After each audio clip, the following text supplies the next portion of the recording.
Éramos caçadores e coletores. Não existiam fronteiras para nós.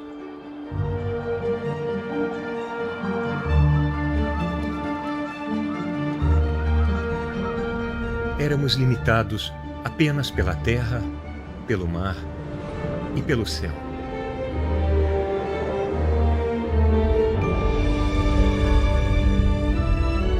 A estrada à frente ainda nos seduz, com a suavidade de uma canção de infância quase esquecida. Com todas as nossas falhas, apesar de nossas limitações e fraquezas, nós humanos podemos alcançar a grandeza. Até onde nossa espécie nômade terá chegado no fim do próximo século e do próximo milênio?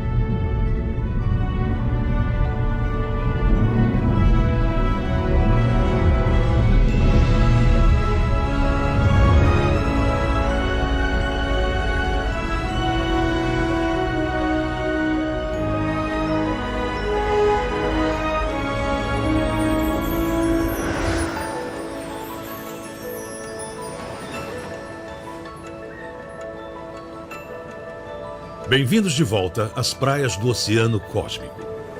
Uma imensidão de espaço e tempo, uma vastidão, em grande parte desconhecida. Nosso destino final são os mundos que a ciência ainda pode revelar. Vamos fazer um passeio por uma rede subterrânea mundial, desconhecida por todos nós. Eu vou contar uma história real, de primeiro contato. Vamos conhecer algumas das pessoas mais corajosas que já viveram no planeta. E vamos nos aventurar no futuro ainda possível, nos lares de nossos descendentes distantes entre as estrelas. A ciência pode nos levar através dessa vastidão, mas sem imaginação, não vamos a lugar algum. Nossa nave da imaginação é impulsionada por dois motores, ceticismo e surpresa. Ela é guiada por um conjunto de regras simples que definem a ciência e a tornam tão poderosa. Teste ideias, experimentando e observando. Utilize como base as ideias que passam no teste. Rejeite as que fracassam. Siga as evidências onde quer que elas nos levem e questione tudo. Leve essas regras a sério e o cosmos será seu. Venha comigo.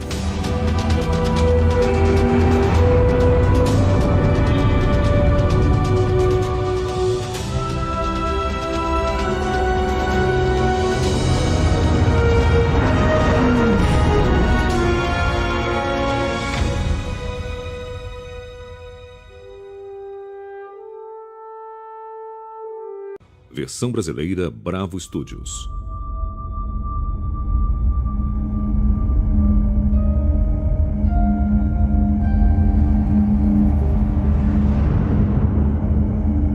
Nossa nave da imaginação pode nos levar a qualquer ponto no espaço e no tempo.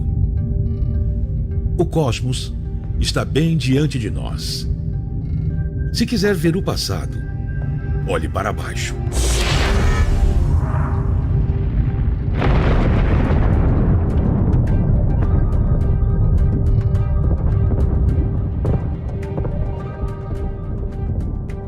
E se quiser ver o futuro, olhe para cima.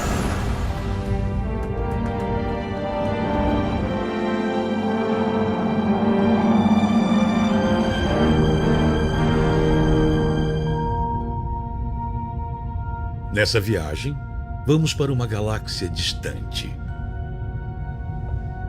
E vamos descobrir como nós, a nossa espécie, nos tornamos exploradores do cosmos.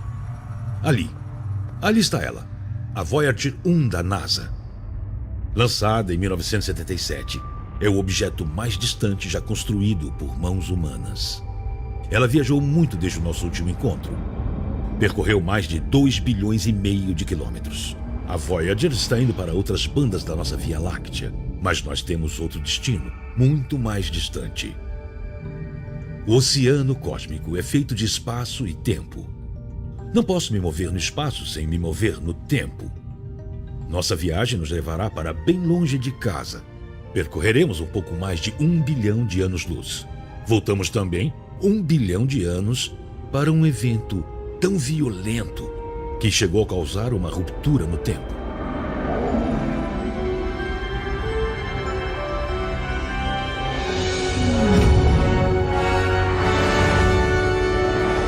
Estamos chegando perto do nosso destino. Foi isso que viemos ver. Estes 2 buracos negros nasceram do impacto entre 2 estrelas gigantescas. E eles têm dançado um tango gravitacional desde então, por milhões de anos. Viemos ver o clímax. Quando esses 2 colidirem, vão provocar um tsunami espaço-temporal que vai esticar e comprimir o espaço em todas as direções e vai desacelerar o tempo antes de acelerar e desacelerar novamente.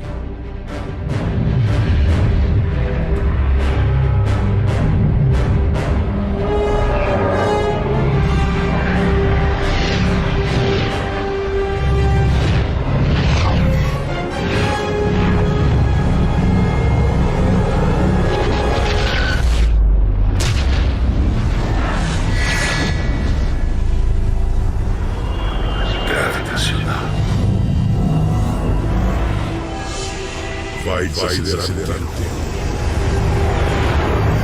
Vão provocar um tsunami espaço-temporal. Esticar e ter um espaço das direções. 1 bilhão de anos.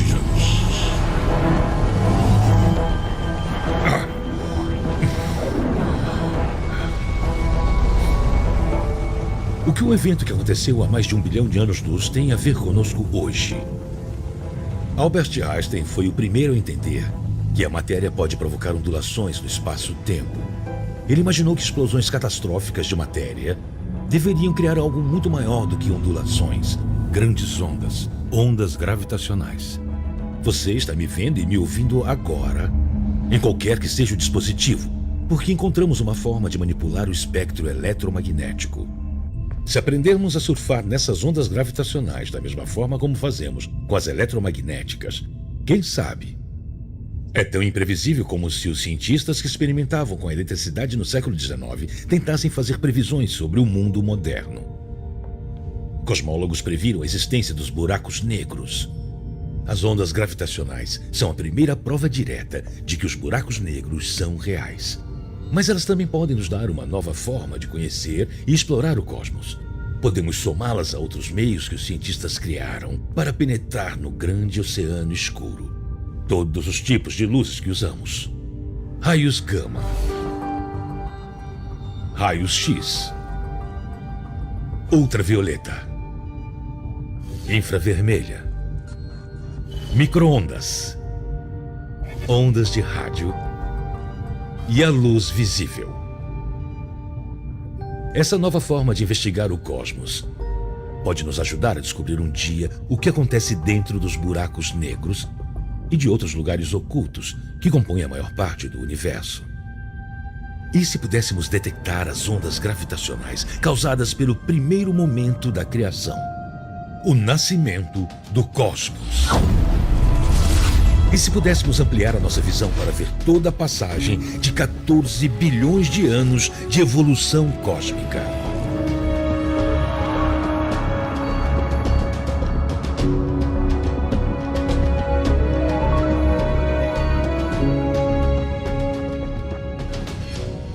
Então, como ficamos tão inteligentes? Sabemos um pouco sobre a evolução da nossa espécie. Mas como a mente humana evolui? De onde vem essa ambição louca de trilhar o caminho das estrelas? Como nos tornamos um meio de autoconhecimento para o universo? Começou bem ali.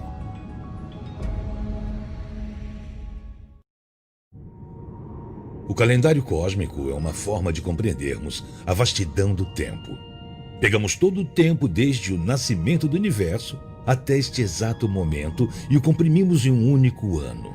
Nessa escala, cada mês representa um pouco mais de 1 bilhão de anos. Cada dia representa quase 40 milhões de anos.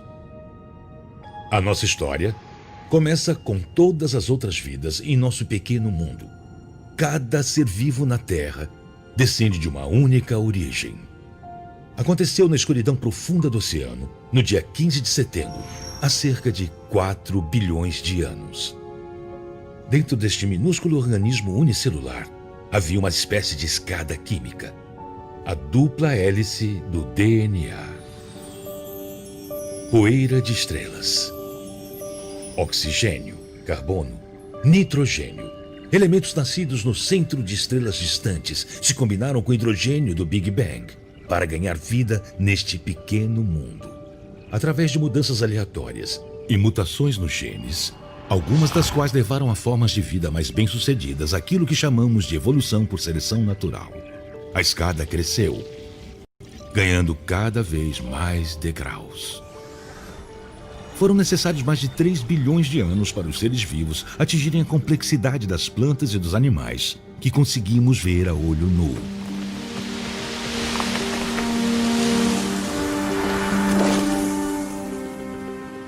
Se o calendário cósmico tivesse feriados, certamente o dia 26 de dezembro seria um deles.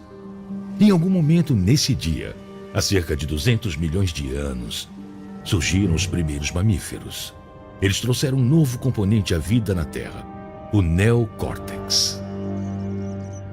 No período Triássico, esse animal não teria muitas chances. Mas os dinossauros que aterrorizavam os mamíferos foram extintos. Foi a evolução do neocórtex em pequenas criaturas que sabiam se esconder, como esta aqui, que permitiu que seus descendentes tomassem o planeta. Os mamíferos trouxeram outra coisa nova. Eles amamentavam, cuidavam dos filhotes, e havia amor. Dia das Mães, no calendário cósmico. A evolução por seleção natural significa que os seres vivos capazes de melhor se adaptar ao ambiente têm mais chances de sobreviver e deixar descendentes. A inteligência pode ser uma grande vantagem evolutiva. O destino deste planeta foi alterado para sempre por um evento que envolveu apenas 13 átomos. Qual o tamanho de 13 átomos? 1/400º do tamanho de um grão de sal. Uma mutação ocorreu no DNA de apenas um de nossos ancestrais. Toda a fonte da autoestima, tudo que aprendemos e construímos, pode se resumir a nada mais do que isso: um par de bases de um único gene. Um único degrau programou o neocórtex para crescer ainda mais e se dobrar mais intensamente. Pode ter sido um choque aleatório de um raio cósmico ou um simples erro na transmissão de uma célula a outra. O que quer que tenha sido, levou a uma mudança em nossa espécie que acabou afetando todas as outras formas de vida na Terra. Aconteceu no final do dia, na véspera do ano novo do nosso calendário cósmico.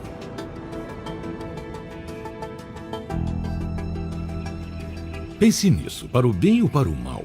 Nossa capacidade de sentir lealdade e preocupação por grupos cada vez maiores, nossa obsessão com algumas crenças, nossa capacidade de imaginar o futuro, nosso poder de transformar o mundo e de buscar respostas no cosmos. Até o próprio nome que demos à nossa espécie, Homo sapiens, em latim, pessoas sábias. Tudo isso se resume a nada mais do que um único degrau em nossa minúscula escada de DNA para as estrelas. Durante boa parte da última hora do calendário cósmico, com exceção do último minuto, nossos ancestrais eram caçadores e coletores, vivendo em pequenos grupos.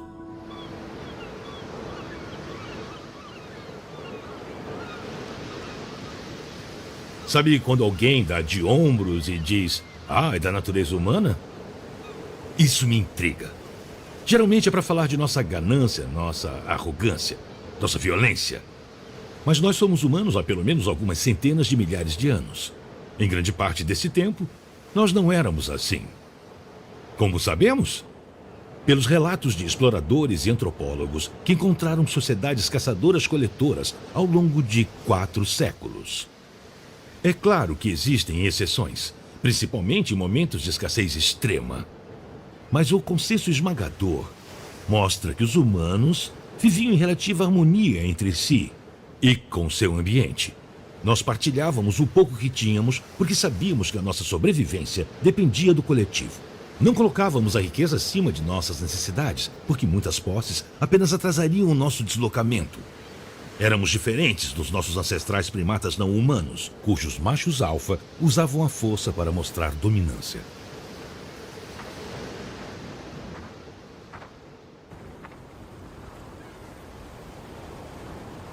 E onde estava Deus? Em toda parte. Nas rochas, nos rios, nas árvores, nas aves e em todos os seres vivos. E assim foi a natureza humana por algumas centenas de milhares de anos. Eu estou no extremo sul da África, imaginando como as coisas eram durante esse período há milhares de anos. Na época, a África era o lar de todos os Homo sapiens do mundo. Todos os 10.000 Homo sapiens. Se você fosse um extraterrestre numa missão de exploração, poderia ter nos considerado uma espécie ameaçada. Mas em pouco tempo nós seremos 10 bilhões. O que houve? Como nós nos tornamos a espécie que ocupou o mundo todo e hoje viaja pelo espaço?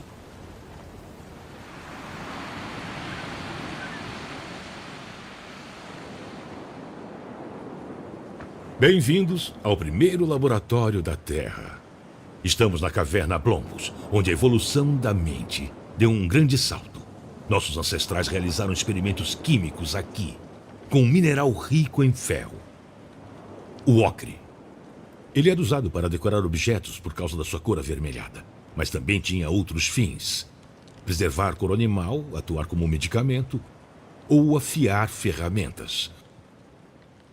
Ou talvez repelir insetos.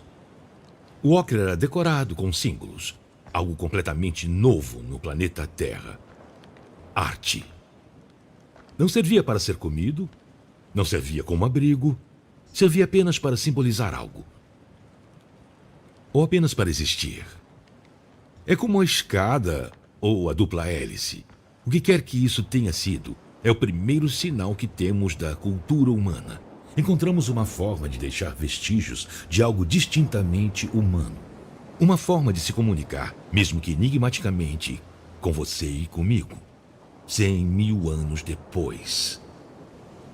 Um grande poder foi descoberto aqui, na caverna Blombos.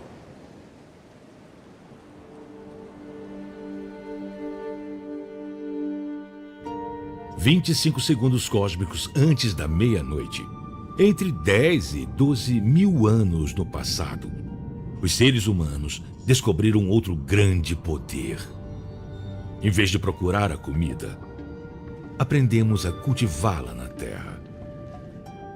Isso mudou tudo. Nossos ancestrais fizeram outra coisa que nunca tinham feito antes. Inventaram novas ferramentas, tecnologia, para plantar e tirar comida da terra. Eles deixaram de ser nômades e passaram a viver em locais fechados. Nossa relação com a natureza e uns com os outros nunca mais seria a mesma. Essa revolução agrícola, a domesticação de plantas e animais, é a mãe de todas as revoluções, porque todas as outras remontam a ela. Suas consequências vão muito além até mesmo do nosso próprio momento no tempo. Como a maioria das revoluções, esta trouxe mudanças que foram ao mesmo tempo ótimas e terríveis. Havia um novo conceito no mundo: lar. Um local específico no planeta, onde nós e nossos ancestrais nascemos e ainda moramos. E com o tempo, esses assentamentos cresceram, até cerca de 20 segundos cósmicos atrás, ou por volta de 7.000 antes da Era Comum.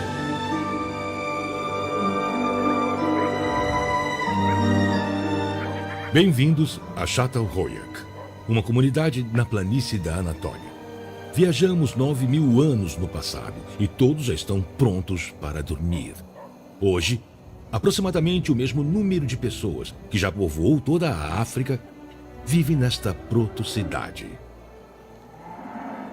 A cidade é uma ideia tão nova que ainda nem inventaram a rua, nem a janela. Logo, a única forma de entrar em casa é subindo no telhado para chegar a uma abertura como esta. Mas em Château-Royac faltava algo mais significativo do que ruas e janelas. Não há palácios aqui. O alto preço que a invenção da agricultura cobrou da sociedade humana ainda seria pago. Aqui, não havia domínio de uma minoria sobre a maioria. Não havia 1% da população que detinha uma riqueza imensa, enquanto quase todos os outros mal subsistiam. Análises forenses das mulheres, homens e crianças que viviam aqui mostram uma similaridade notável na dieta. Eles ainda valorizavam a essência dos caçadores-coletores, que era compartilhar. Château-Royac era igualitária. O mais fraco comia a mesma comida que o mais forte. E todos viviam no mesmo tipo de habitação. E as casas não eram nada banais. Vem, eu vou mostrar.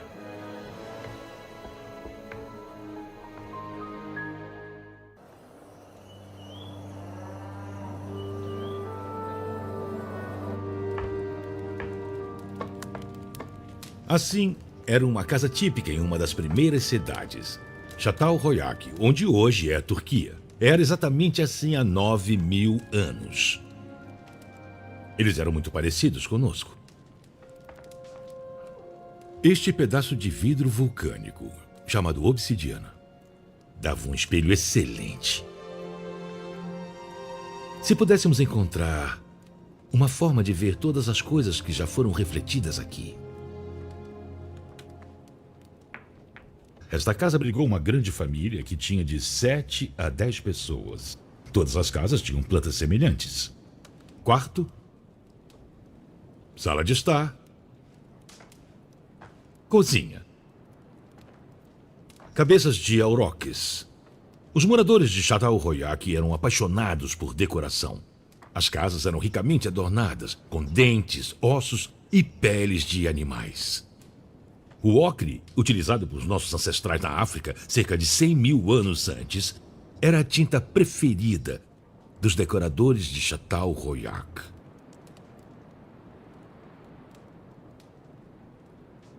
E o ocre vermelho tinha outra aplicação profunda.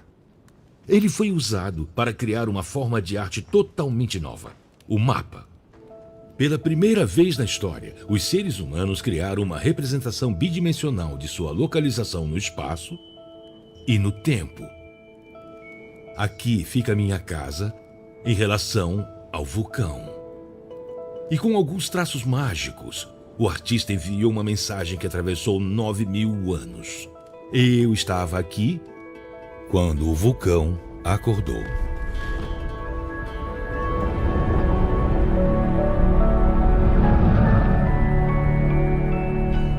O experimento em Château-Royac foi um sucesso. E alguns milhares de anos depois, havia cidades por toda parte.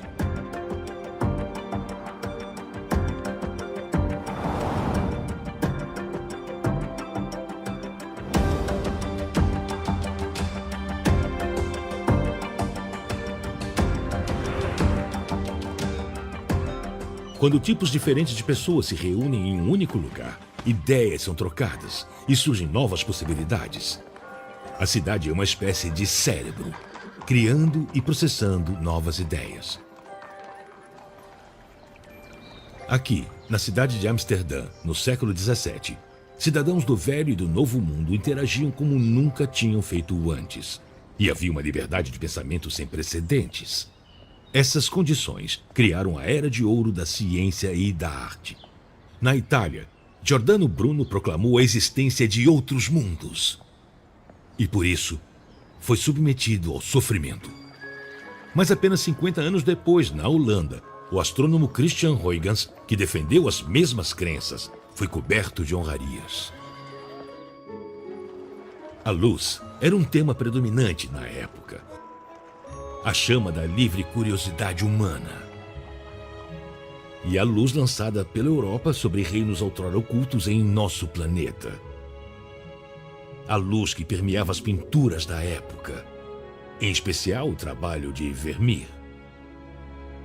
e a luz como objeto de investigação científica. Gerações de comerciantes de tecidos utilizavam lentes para examinar o número de fios usados em suas mercadorias.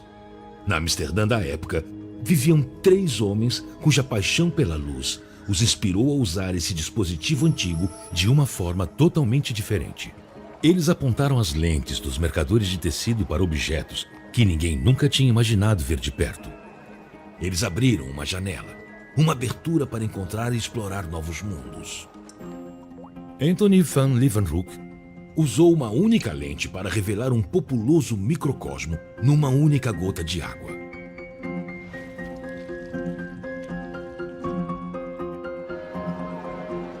Um amigo dele, Christian Huygens, usou 2 lentes para observar estrelas, planetas e luas com definição suficiente para revelar detalhes. Huygens foi o primeiro a ver que os anéis de Saturno não tocavam o planeta. E o primeiro a entender o que eles realmente eram. Ele também descobriu a maior lua de Saturno, Titã. Huygens, assim como Bruno, acreditava que as estrelas eram outros sóis, orbitados por seus próprios sistemas de planetas e luas. Mas por que não havia menção a esses outros mundos e seus seres vivos nos livros sagrados? Apesar da inquietação provocada por essa contradição nos corações e mentes dos líderes do iluminismo, somente um homem ousou encarar abertamente essa questão. Ele era outro mago da luz. Baruch Spinoza foi membro de uma congregação judaica de Amsterdã durante a adolescência. Mas aos 20 e poucos anos, ele começou a falar publicamente sobre uma nova visão de Deus. O Deus de Spinoza eram as leis físicas do universo. Seu texto sagrado era o livro da natureza. Os judeus de Amsterdã eram em sua maioria refugiados das terríveis inquisições na Espanha e em Portugal, onde muitos tinham sido torturados e mortos. Amsterdã tinha oferecido um refúgio aos judeus.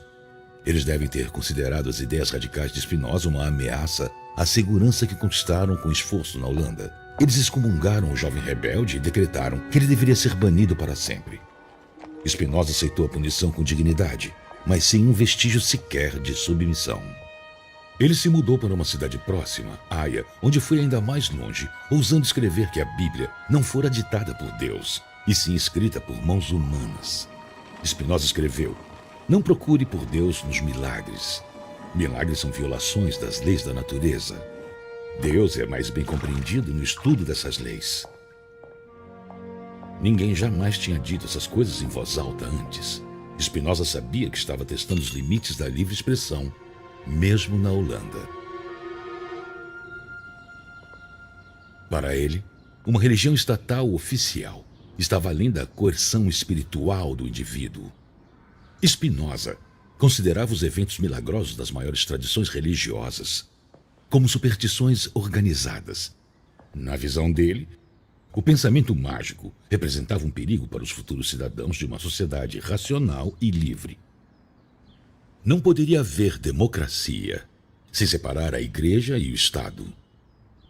Ele escreveu um livro e suas ideias influenciaram a Revolução Americana e muitas outras revoluções. Na época, como hoje, alguns se sentiam ameaçados por essa visão de Deus.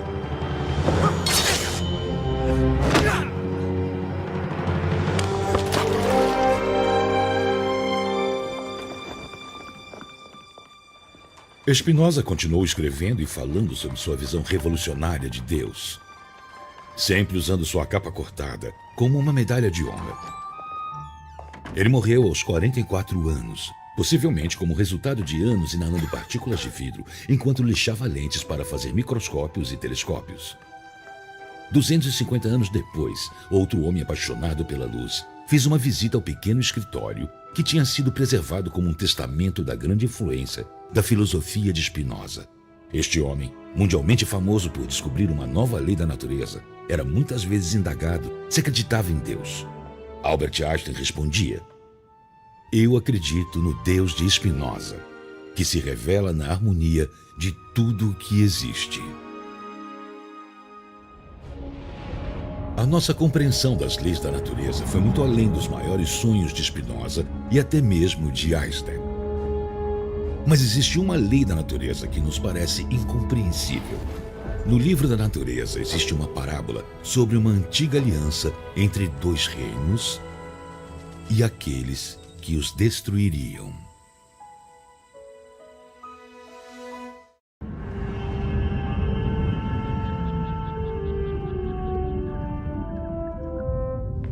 Há muito tempo havia dois reinos.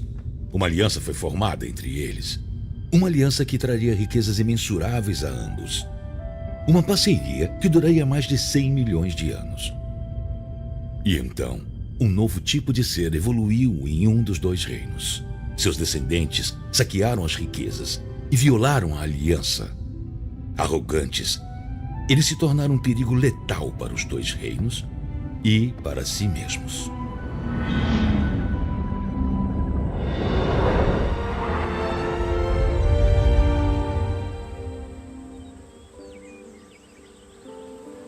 Essa parábola é verdadeira. É a história de dois dos 6 reinos da Terra. Os reinos animal e vegetal. Não é fácil ser verde. O sexo é difícil quando não dá para sair do lugar. Não há flerte. É só ficar parado e lançar as sementes ao vento.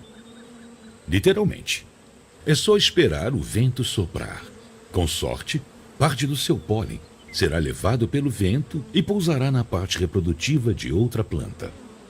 As plantas ficaram nesse jogo de azar por algumas centenas de milhares de anos, até que os insetos evoluíram e viraram cupidos. O resultado foi um dos grandes casamentos coevolutivos na história da vida. O inseto visita uma flor para fazer uma refeição de pólen rico em proteínas.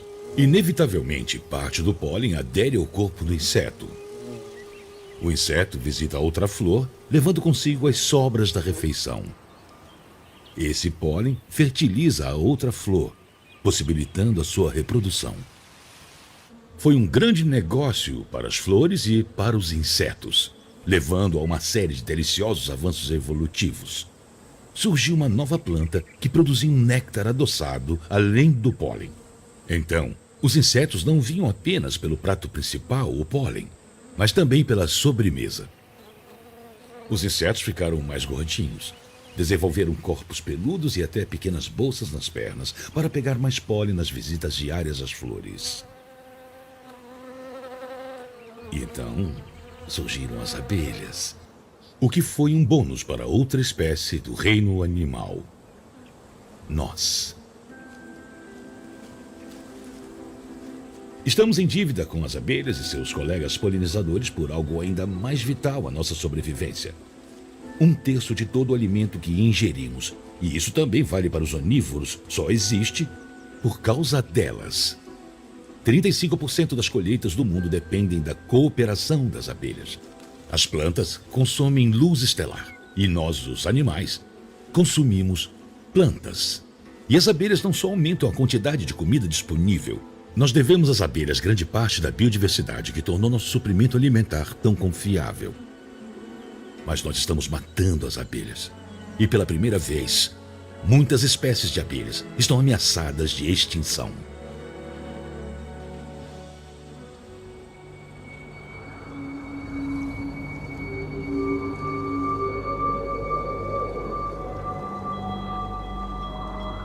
Vocês devem imaginar onde vamos parar.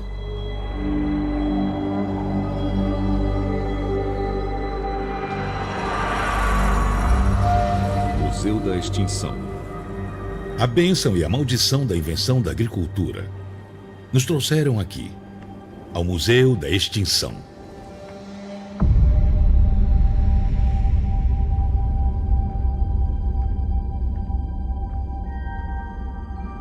Um memorial para todos os seres vivos perdidos em eventos de extinção em massa na história da Terra. É um monumento aos galhos partidos na árvore da vida. 5 vezes na história da vida na Terra, os eventos cataclísmicos geológicos e astronômicos ameaçaram extinguir toda a vida. Mas a sexta vez é diferente. Na última vez em que estivemos aqui juntos, esse corredor não tinha nome. Por quê? Porque na época não havia um consenso científico de que estamos vivendo um evento de extinção em massa. Isso mudou. Agora, esse corredor tem um nome. É nosso. O Antropoceno. Antropo, que em grego significa humano, e seno, que em grego significa recente.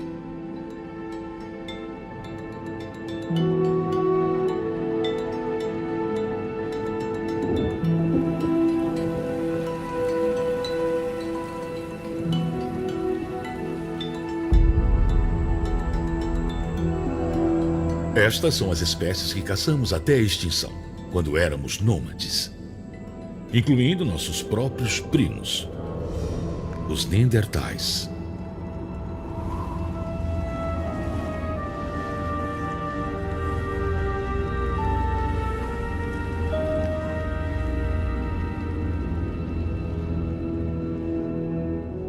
Qual é o problema da nossa espécie? Para onde quer que vamos, levamos a morte. Além daqui, está o futuro. Ainda não é tarde demais para evitar que esse museu aumente se fracassarmos.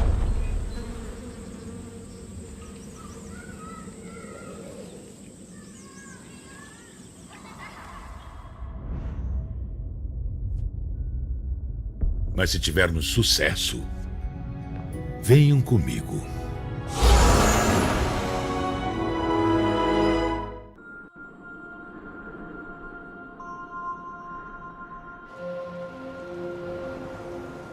Em um possível futuro, a algumas décadas de distância, o projeto Starshot, uma flotilha de 1000 naves espaciais, vai partir da Terra.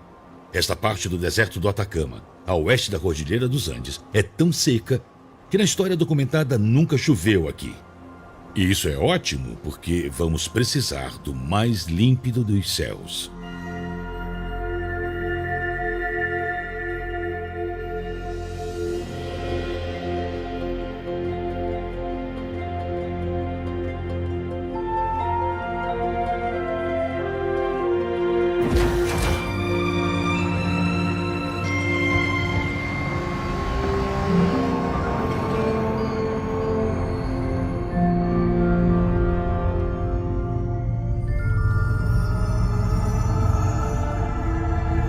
Não havia testemunhas quando a primeira forma de vida deixou a água e foi para a Terra.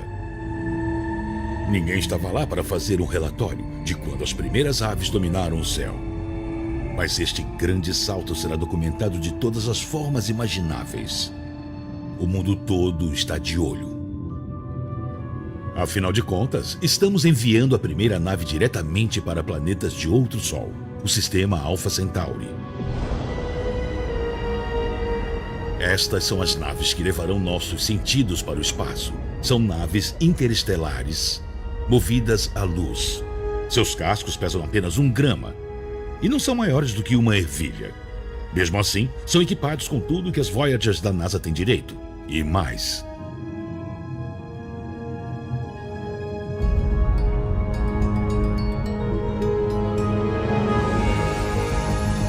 Quando a primeira luz for acionada no conjunto de propulsores a laser, a nave espacial vai acelerar de 0 a 20% da velocidade da luz em poucos minutos. Cada uma das nanonaves leva tudo que é necessário para realizar o reconhecimento preliminar dos mundos de outra estrela e enviar essas informações visuais e científicas para a Terra. O espaço é em sua maior parte vazio, mas partículas de poeira minúsculas podem causar sérios estragos se colidirem com uma nanonave viajando a uma velocidade tão alta.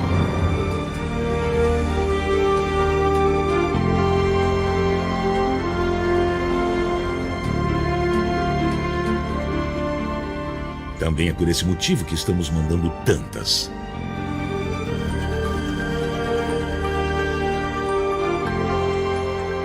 Voyager 1 viaja a 61 mil quilômetros por hora. Ela partiu há mais de 40 anos. Essas nanonaves levarão apenas 4 dias para ultrapassá-la. É bem rápido, mas ainda assim é apenas 20% da velocidade da luz. Próxima Centauri fica a 4 anos-luz de distância. É uma viagem de 20 anos só de ida. Orbitando Próxima Centauri na zona habitável, existe um mundo